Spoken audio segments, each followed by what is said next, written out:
But what better place to practice than here at Shockwave? 118 entrants. And we're about to see two very familiar faces, Xanzy versus Karna.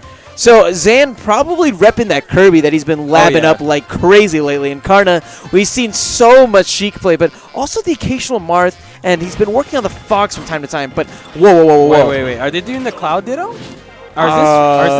Is this for reals? This looks like it's for real.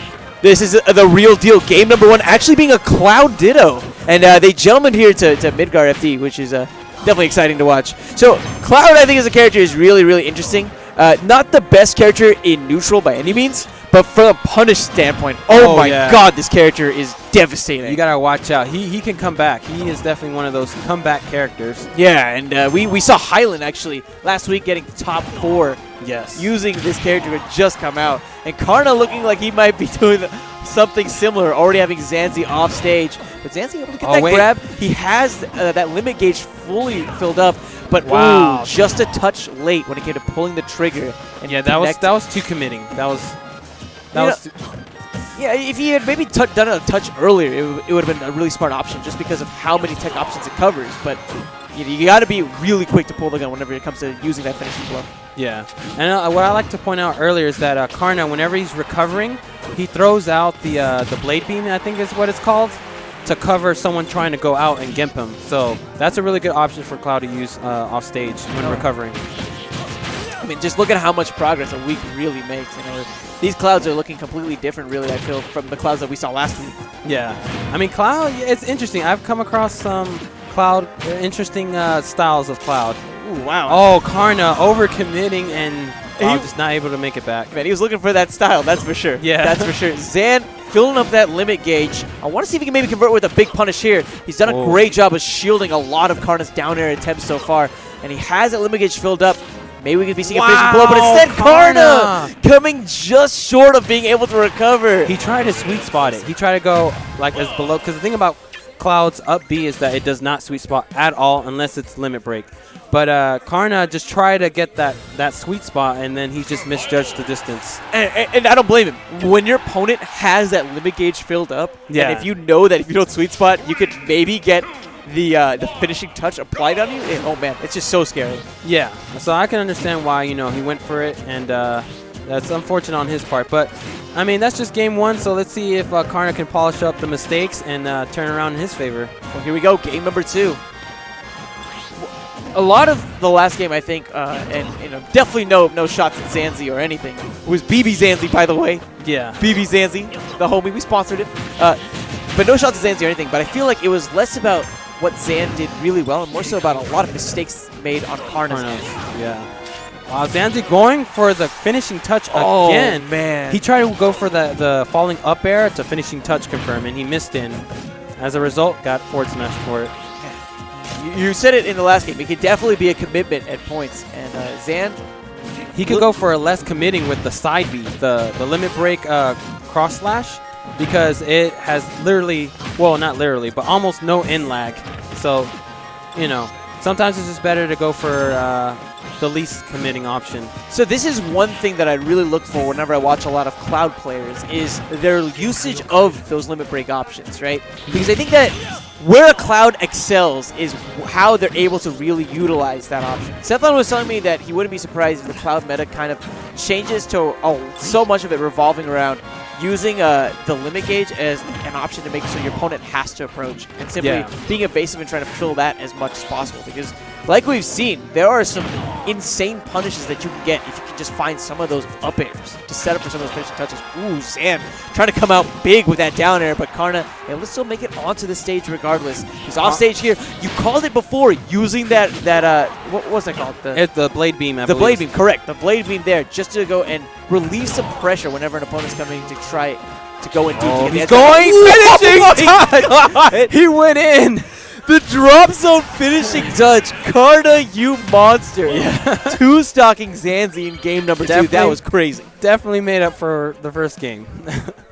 Wow, that's crazy. Man. I mean, we saw throughout the I guess we saw throughout that last game that Karna, He's not afraid to be a little stylish, but I wasn't expecting it. I truly was not expecting it. But game number 3 underway. We're going to be seeing the mains from each of these players. Like you said, Xan been grinding out that Kirby, and Karna has one of the most terrifying Sheiks, I'd say, in the game right now. Forget DFW. In the game, homie. In the game? In the game. Well, there's Zero and Mr. R, but... Zero, Mr. R, Void. Vinny. Vinny, Void. But... top 5 is pretty good, though. Yeah, top 5 is pretty good. But also, I'm interested to see what Xanzy has to put with the apparently buffs that Kirby got from this recent patch. I'm not sure. But it'll be interesting to see. Yeah, Xan does a lot of stuff, I think, off of down airs, right? Because he tries to look for the knockdowns, and then he uses, I think, forward air strings after that to force the wake up. It's forward air to forward. I mean, it's forward throw to forward air. Right. Oh, he's going for the hammer. Oh man, Xan. Which I think the hammer has slightly more. What was I gonna say? Frames, active frames. So it might actually beat out a spot dodge, but I'm not too sure on that. And this is really interesting, how Xan is using that crouch to negate needles to some extent, and the decisions that Karna has to do now that needles are no longer in play. I thought the way he turned around with the side B, I know he was looking for that spot dodge or a roll even. That was good mind game on Xanzy's part. But also better on Karna's part for not falling for staying still and not giving Xanzy. Okay, down throw. He's okay. Opts to go for the forward air. It looked like he might have went for that up B, the air dodge punish with the up B. Right now, this is looking pretty even. Yeah, this is way closer than I could have expected. I mean, I knew that Xan was in the lab, but one thing is that matchup unfamiliarity is certainly coming to play for Karna. I think Karna kind of can sometimes struggle versus, unfamiliar matchups. Yeah, it's true. I mean, don't we all? That's true. But for Karna, I guess a big part of his game revolves around being able to pressure the opponent.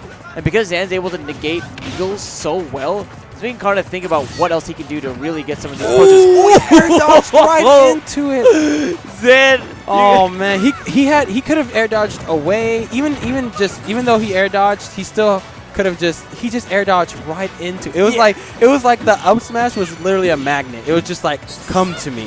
And then it was like the bug zapper, right? You know? The light that you hang up, the mosquito flies to it, automatically dead.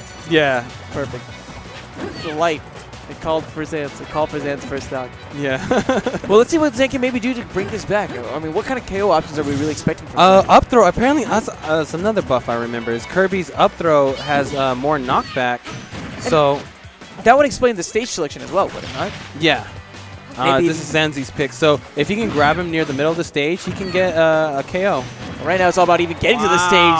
Xan being launched off after that bouncing fish connects. Great recovery option by Xanzy. The back throw, and is that going to do it? That will not do it. I think at this point, he should start. Up throw should do the job. Yeah, there. What? Ooh, and you saw in the player cam, Xan not happy. That had to have been some kind of technical error. I think he meant to up throw and then back air. That has to have been it. Oh, man. Well, he's able to avoid Karna temporarily, but that vanish. Very unfortunate on Xanzy's part. That was a 2-for-1, wasn't it? Because the vanish avoids the down air, and it also put out the hitbox that he needed to finish that stock. Yeah. It's very well played. It's always, you always got to be careful when you're going out to try to edge guard Sheik, because if you overcommit and then that vanish, Sheik's already utilized the vanish, that's it. You just got punished. It's true. I've been victim to it myself, so. I mean, who hasn't? Yeah. Who hasn't? It's like, oh, Sheik's off stage. Let's get her before she starts doing anything. Nope. She already. Nope. Well, I'm going to let Xan actually tag in for me temporarily so you can talk about how salty he is. Erling, oh, man. I'll be back to commentate with you in a minute. All right. Y'all enjoy Xan on the other side of the screen.